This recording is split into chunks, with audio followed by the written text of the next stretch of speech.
ప్రతిదినం ప్రభు సన్నిధి.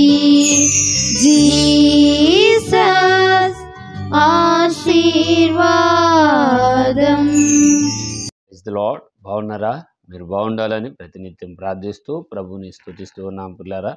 మరి జీసస్ ఆశీర్వాద మినిస్ట్రీ తరపున మీ అందరికీ శుభాభివందనాలు, దేవునికి స్తోత్రాలు. సంతోషకరం.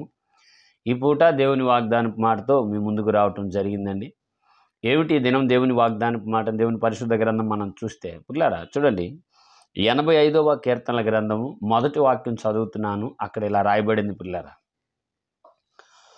యెహోవా నీవు నీ దేశమును ఎడల కటాక్షము చూపి ఉన్నావు, చెరకొనిపోయిన యాకోబు సంతతిని నీవు వెనుకకు రప్పించి ఉన్నావు, నీ ప్రజల దోషమును పరిహరించి ఉన్నావు అన్న మాటలు మనకు కనబడుతున్నాయి. పిల్లరా, ఓ ఉన్నతమైన వాగ్దానపు మాటగా ఈ దినం ప్రభు మనకి నీకు సెలవిస్తున్నాడు. ఏమిటి అంటే, దేవుడు కటాక్షం చూపితే ఎలా ఉంటుంది, ఆయన కనికరం చూపితే నీ జీవితంపై నా జీవితంపై ఆయన ఉన్నతమైన ఉద్దేశం ఎలాగో వెల్లడవుతుంది అన్న విషయాన్ని చాలా స్పష్టంగా ఇక్కడ తెలియజేయనట్లుగా మనం చూస్తాం. ఏంటి ఆ మాటని మనం గమనిస్తే, ఏమండి, యెహోవా నీవు నీ దేశము ఎడల కటాక్షము చూపి ఉన్నావు, చెరగొనిపోయిన యాకోబు సంతతిని నీవు వెనుకకు రప్పించి ఉన్నావు, నీ ప్రజల దోషమును పరిహరించి ఉన్నావు అంటున్నాడు. చెరగొనిపోవటం అంటే మనందరికీ సుపరిచితమే కదా. పనులకనో ఉద్యోగంకనో మనం ఉన్న ప్రాంతాన్ని విడిచి వేరే ప్రాంతాలకు మనం వెళుతాం పనుల కోసం. ఇప్పుడు కానాను దేశం నుంచి ఐగుప్తు దేశానికి యాకోబు సంతతి అనగా 70 మందిగా ఏం పని మీద పోయారండి?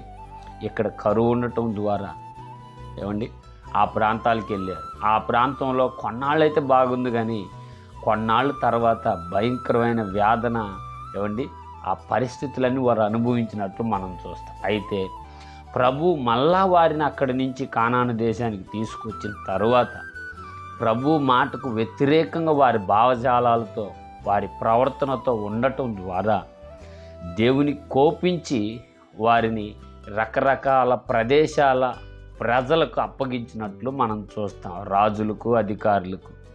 మరి వాళ్ళు తీసుకెళ్ళి వారిని ఏం చేశారు మనకు తెలుసు. ఆ శత్రువు తీసుకెళ్తే ఏం చేస్తాడు? భోజనం లేకుండా, మంచి వస్త్రాలు లేకుండా హింసిస్తూ, కొడుతూ, గాయపరుస్తూ, హేళన చేస్తూ, ఎగతాళి చేస్తూ, నిందలు చేస్తారు. ఇక్కడ యాకోబు మీద దేవునికి వచ్చిన కోపము, లేదంటే ఇశ్రాయేలీల పైన యాకోబు సంతతి పైన దేవునికి వచ్చిన కోపాన్ని కోపగించి ఏరే వారికి అప్పగించును అని మాట చూస్తాం. అయితే ఆయన కరుణ కటాక్షం గల దేవుడు గనుక ఏమండి, నీ పరిస్థితులు అప్పులైనా, దీనస్థితి అయినా, భయంకరమైన వ్యాధి అయినా, వేదన అయినా, ఏమండి మనసును స్వస్థపరచలేనట్టు భయంకరమైన దిగులు స్థితిగతి అయినా సరే ప్రభువారు వెనుకకు రప్పిస్తాడు అని రాయబడి ఉంది. ఇక్కడ చూడండి ఎంత చక్కగా అన్నాడు. యెహోవా నీవు నీ దేశము ఎడల కటాక్షము చూపి ఉన్నావు, చెరకిపోయిన యాకోబు సంతతిని నువ్వు వెనుకకి రప్పించుచున్నావు, వారి ప్రజలు లేదంటే నీ ప్రజల దోషాన్ని పరిహరించావు. ఆయన పరిహరించాడు. ఇంకా చాలు.